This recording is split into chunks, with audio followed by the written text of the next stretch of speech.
WhatsApp guys, welcome to my YouTube channel follow Bangla. বন্ধুরা, আশা করি সবাই ভালো আছেন। আমিও আপনাদের দোয়ায় ভালো আছি। বন্ধুরা, আপনারা এরকম একটা পাসপোর্ট করার জন্য যে ফিগুলো জমা দেওয়া হয়, যেরকম ফি জমা দেওয়া হয় ব্যাংকের মাধ্যমে, ওই ফিটা আপনারা কোন কোন ব্যাংকে জমা দিতে পারবেন সে বিষয়ে আজকে আমি আপনাদেরকে বলে দিব যে ব্যাংকগুলোতে পাসপোর্টের ফিটা জমা দেওয়া হয়। বন্ধুরা, সেই ব্যাংকগুলোর নাম কি কি, সরকারি ব্যাংক আছে, সোনালী ব্যাংকের পাশাপাশি কোন ব্যাংকগুলোতে আপনারা জমা দিতে পারবেন পাসপোর্টের ফি, সে বিষয় নিয়ে আজকে আপনাদের সাথে টোটাল আলোচনা করব, ডিটেলস বলবো।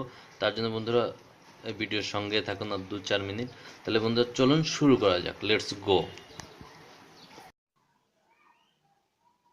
এখনও যারা ফলো বাংলাকে সাবস্ক্রাইব করেননি, লাল সাবস্ক্রাইব বাটনটিতে ক্লিক করে দিন এবং কি নতুন নতুন আপডেট পেতে পাশে থাকা বেল আইকনটি বাজিয়ে দিন।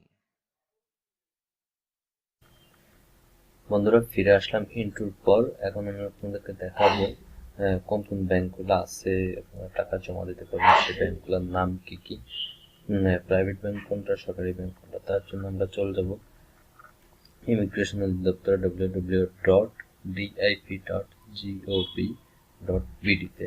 যাওয়ার পর এখানে এই ওয়েবসাইটে যাওয়ার পর যেখানে দেখতে পাচ্ছেন আপনারা, ওয়েবসাইটে চলে আসছি। আসার পর যেখানে ফিতে যাবেন, যাওয়ার পর এমআরপি বাংলাদেশ, এখানে ক্লিক করবেন। এখানে ক্লিক করার পর এখানে পুরো ডিটেলস দেখতে পারবেন।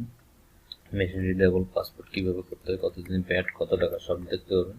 দেখার পর যখন একটু নিচে আসবেন, আসার পরে যেখানে দেখবেন, এখানে দেখবেন সোনালী ব্যাংকের পাশাপাশি যে ব্যাংকগুলোতে নাম দেওয়া আছে, সোনালী ব্যাংক। সোনালী ব্যাংকের পাশাপাশি যে ব্যাংকগুলোর নাম দেওয়া আছে তার মধ্যে হলো 1 নম্বরে ওয়ান ব্যাংক, 2 নম্বরে ট্রাস্ট ব্যাংক, 3 নম্বরে এশিয়া ব্যাংক, 4 নম্বরে প্রিমিয়ার ব্যাংক, 5 নম্বরে ঢাকা ব্যাংক। এই 5টা ব্যাংকে আপনারা টাকা জমা দিতে পারবেন। বন্ধুরা, আশা করি আপনারা টোটালি বুঝতে পারছেন। যদি বুঝতে পারেন অবশ্যই একটি লাইক দিবেন ভিডিওটিতে। আর যদি এই বিষয়ে কোনো কোশ্চেন থাকে তাহলে অবশ্যই আমাকে কমেন্ট বক্সে জানাতে পারেন, আমি আপনাদের প্রত্যেকটা কমেন্টসের রিপ্লাই দিই। যদি ভিডিওটি ভালো লাগে অবশ্যই আপনার বন্ধুদের মাঝে শেয়ার করে দিবেন।